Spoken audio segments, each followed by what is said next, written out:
All right, we have a beautiful Viper 2014 TA Track Attack. And today we are going to bleed some brake calipers. So we have Conrad here. That's right. Tell us what we're going to do. That's right. And turtle pair. And turtle pair. Yeah, so this is a simple brake bleed procedure. We do it before every track day. We're going to take this car to the track. Castrol SRF, standard brake bleeding procedure. We'll go for it. Overview is since the fluid is relatively new and we've bled it before, what we do is we go to the reservoir. We use a brake bleeder system, which we're going to show you. We'll put a link here on the video. This is what it looks like. Yes. And we use Castrol React SRF, which is racing fluid. Good news is really high operating temperature, awesome for the track. Bad news is it doesn't last that long. But if you bleed the brakes often enough, this is great. Also known as unicorn tears because of how expensive that is. Yes, this is quite the expensive. So just put the car on the 4-post lift. We're going to lift it up, and we are going to start with the tire that is furthest away from the reservoir, which is typically the passenger side rear. So we're going to get set up for that soon. So what Motive recommends and others recommend is to fill this container up with fluid and then, get the right adapter and put it on the brake system, and then it always keeps the fluid there. I think that's wasteful. Then you have to clean this container every time. I just use this for pressure. What I do is I do one wheel and I keep an eye on the fluid level at the reservoir. Make sure that it doesn't drop. If it does, if it's dropping way too much, you never want that to get empty, by the way, otherwise you get bubbles. If it's dropping, you just fill it up and then you pump again the air. And I created this adapter, so I want to show how I put together this because I use this for several different types of cars. This is for the Jeep, so I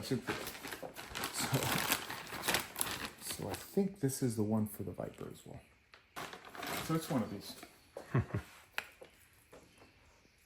See it, but I made it so that I could switch it over. So depending on which one, I know this is the Porsche and the Mercedes. I think actually this may be the one for the Viper as well because during this was during the years that Chrysler Daimler owned Viper, so I think they use the same bin of parts, but we'll test it out. All right, how do you pop the hood on one of these things? Very, very important. So you reach out under here. There's a latch, Fancy. and then the full carbon fiber front end. It's all carbon fiber. It's nice and pretty. Pops open. I have SRF in this car and all of the cars really. And I replace them, I bleed them 4 or 5 times a year. So that automatically replaces everything. Bleeding is typically, you get the part that heats up the most close to the caliper. And you sort of flush it up. Flushing is everything from the reservoir. So the first time we put SRF in it, we removed all the fluid here with a syringe, filled it up with SRF, and then pushed SRF through sort of to push the liquid out. So now that we have SRF in already, we don't need to do that.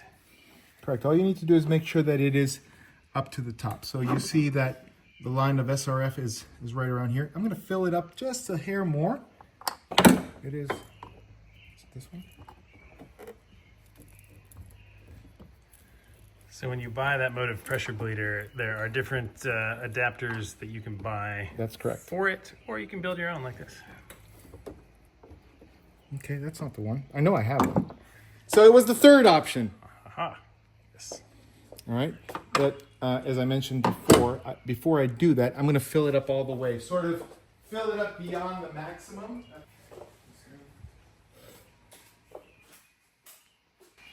Ooh, brand new container. So I get to also show how I open the container. So here it is, brand new container of SRF. Magic tricks. Magic trick. So I put golden bullets. Silver bullets. Silver bullets. Ours are golden. Yes. Not for werewolves. So because of the weird location of this, what I do is I poke 2 holes, and I'll show you why. I try to do this as organized as possible to prevent exactly that. You want to prevent as much spillage as possible. You typically would put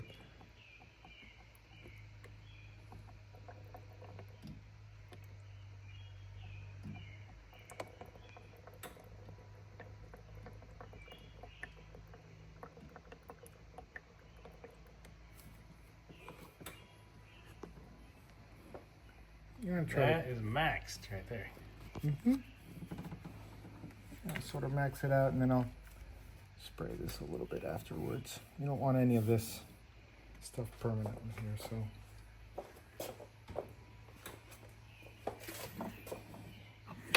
All right, now we add the pressure.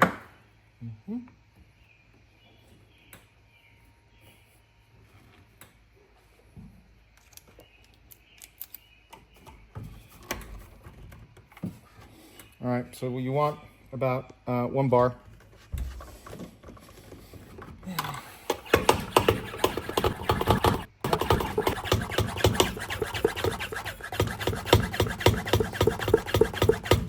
We're roughly at about a bar there, right?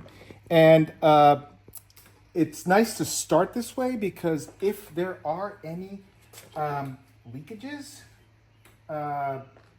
like at the nipples or whatever, at this pressure, typically they'll reveal themselves. The water tends to neutralize some of the damaging effects of the... I should have put the rags before. So typically what you do is you fold this with rags over here, and then you pour it, and then anything goes on there. All right, we already have the rear raised, so we can take the wheels off.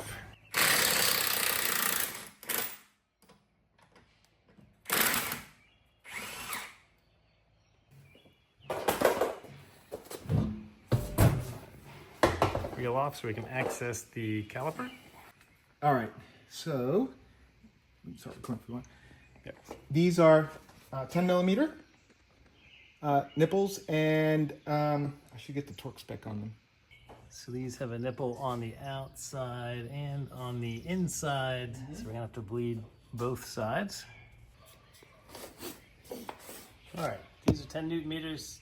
If you write them on there, you'll remember next time.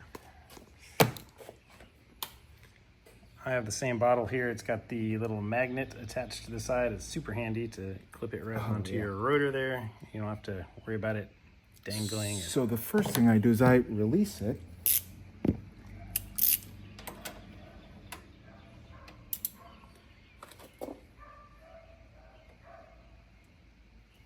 Using this.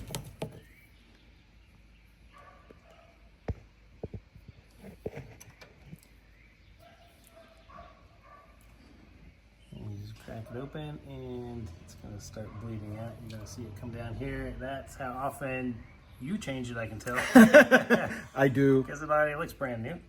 Yeah, and on the SRF, you really should.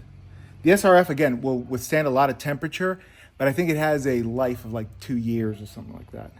All right, so what did we decide? Vehicle has the same calipers as this?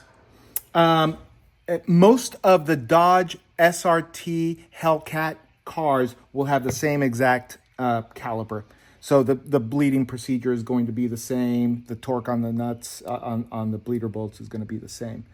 All right, so I let that one go. Tighten it by hand. Take that out. Have my preset 10 Newton meters. There you go. Now, do you always do the outside one first and then the inside? What I do is that I always go with the furthest one from the reservoir. So this one is the furthest one from the reservoir. The next one is a little bit more hidden here for you to see. So I got my release one here. Well, at least just a hair. And this one I do the longest. Mm-hmm. Why? Because it's the longest distance. And you've gotten everything out of the line by the time Right. you get to the other side of the caliper. So here we go.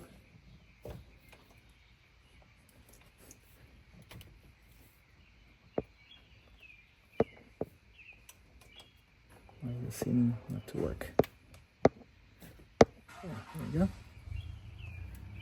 There we go. And there are no bubbles. If you had any high temperature or if it's old, you might see some bubbles in the beginning. We do these often enough before and after track events, actually, which is probably too much.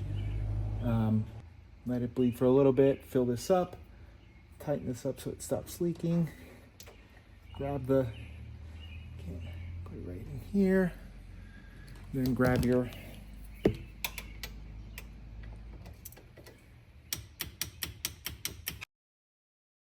rinse and repeat.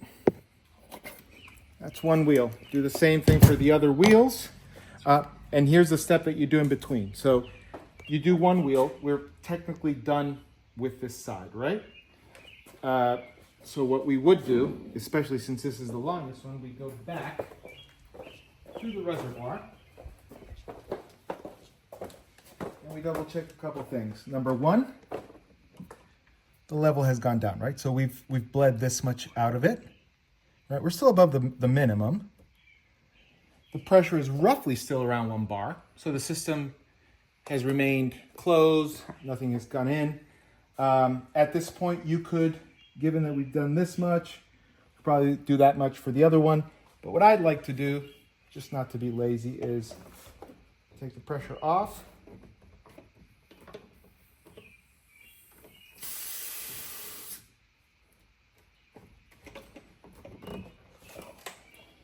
Disconnect here. Oh, and why did I do this disconnect? Because some of the caps require twisting, and you would want to do twisting with this on. It's just, this is far more convenient. Spend a little bit of time, do the modifications, right? And then, now we're going to do it proper this time. We got all the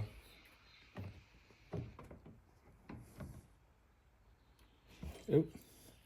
But at least it didn't get all over the place. There's just You always have a rag ready. Yeah, there's no room here for this car.